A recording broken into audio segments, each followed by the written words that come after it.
आता एक ठाकरे आहेत ज्यांच्यामुळे तुम्ही अगोदर चर्चेत आले त्यांच्या ऑफरमुळे, आणि दुसरे ठाकरे तुमचा काही पिच्छा सोडत नाही. ठाकरे पुण्यात, आता मुंबईतही एक ठाकरे आणि नागपुरातले एक दुसरे ठाकरे जे तुमच्या विरोधात आहेत, ते बोलतात की गडकरी मोदी लाटेत निवडून आले.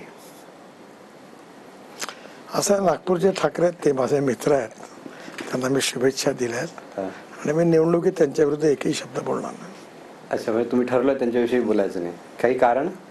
ठरवलं, ते माझे चांगले मित्र आहेत. हा, त्यांना मी शुभेच्छा दिल्या आहेत. तरी पण म्हणजे आता मी ऐकलं की तुम्ही हेही सांगितलं लोकांना की तुम्ही गाड्या घेऊन येऊ नका. नाही, मी असं सांगितलं की मी निवडणुकीत आता 10 वर्षात काम केलेल्या लोकांसमोर आहे.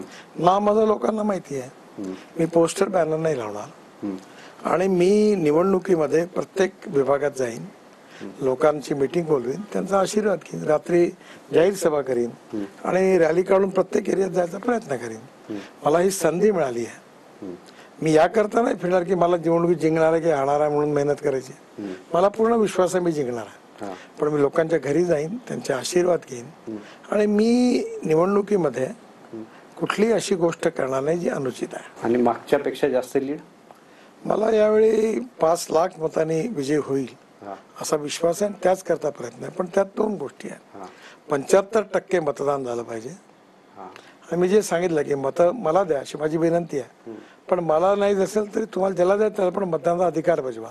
मग याच्यात ते 75%च का झालं पाहिजे तरच तुम्ही 5 लाखाचं लीड घ्याल असं नाही आहे. मागच्या वेळी 54% झाला. अच्छा, तर काही लिस्टमध्ये काही नावं नसतात, काही जातात, काही लोक मृत्युमुखी होतात. तर मिनिमम 75% आपण व्होटिंग झालं पाहिजे, म्हणजे सगळ्यांचं मतदान झालं पाहिजे. मतदान ते जे मी म्हटलं ना की तुम्हाला मतदान मला नसेल करा, दुसऱ्याला करा, पण मतदान करा.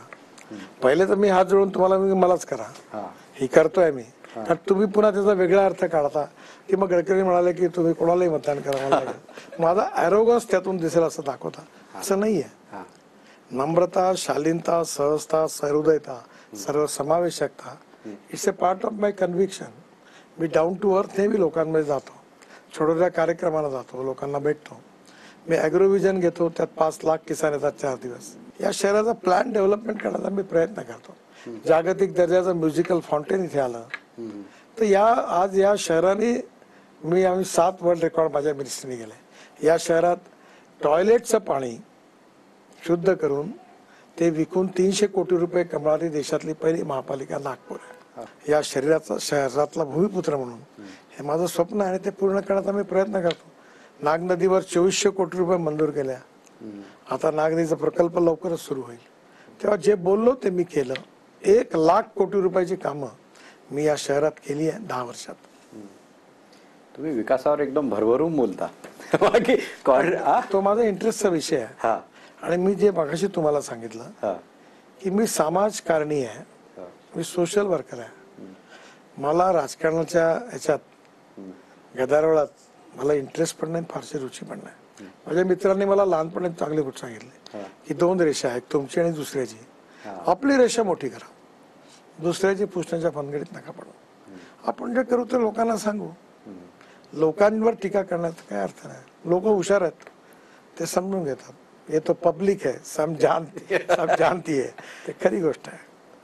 एक बाकी आता मला पूर्ण इंटरव्ह्यू म्हणजे असं वाटतं की गडकरी कॉन्ट्रोवर्सी पासून स्वतःला दूर ठेवतात. आता ते विकासावर भरपूर बोलतील, पण ते कॉन्ट्रोवर्शियल काही असेल तर त्याच्यापासून आता दूर राहू इच्छितात. काही निष्पत्ती होते, निगेटिव्हिटी, कॉन्ट्रोवर्सी यातून आता मीडियामध्ये पण लोक ऐकायला तयार नाही आहे. इन्फॉर्मेशन, नवीन रिसर्च, तरुण पिढी. माझ्या 4.5 करोड फॉलोअर आहेत. तुमचं युट्यूब सोशल मीडियावर तुम्ही जगात पाहतात. कारण मी राजकारणात फार बोलतच नाही. मी सगळं समाजकारण बोलतो, टेक्नॉलॉजी बोलतो. मी एक बघितलं तुम्ही ठेचा कसा बनवतात तेही सांगत होते. मी माझ्या आवडीने गाणं ऐकतो, संगीत ऐकतो. मी आता कोविडच्या काळात शेफ म्हणून पण काम घरी करायला लागलो. मी जीवन आनंदाने घालवतो. Life is too short, try to enjoy it. खूप खूप धन्यवाद. तुम्ही आमच्याशी बोललात आणि विकासावर भरभरून बोललात आणि कॉन्ट्रोवर्सी पासून थोडे दूर राहिलात.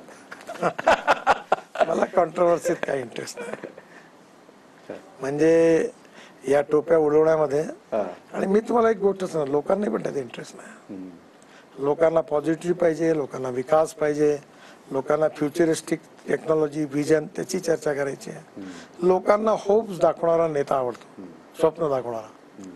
पण दाखवलेले स्वप्न जो पूर्ण करत नाही त्या नेत्यांना लोक उद्ध्वस्त केल्याशिवाय राहत नाही. पण दाखवलेले स्वप्न जे पूर्ण करतात त्या नेत्यांच्या मागे लोक जात पंथ धर्म भाषा आणि पार्टी सगळं सोडून त्यांच्या मागे उभं राहतात. मी भाग्यवान आहे की माझ्या मागे अशीच जनता उभी आहे. देशातल्या जनतेचंही माझ्यावर प्रेम आहे आणि नागपूरच्या जनतेचं प्रेम आहे. आणि मी म्हणतो माझ्या आयुष्यातलं हेच भांडवल, हीच पुंजी, ही सगळ्यात मोठं ॲसेट आहे. ते वाढवण्याचा मी सातत्याने पॉझिटिव्हिटीने प्रयत्न करतो. दुसऱ्याला कधीच नकारात्मक बोलायचं नाही हे मी ठरवून टाकलं. खूप खूप धन्यवाद. थँक्यू.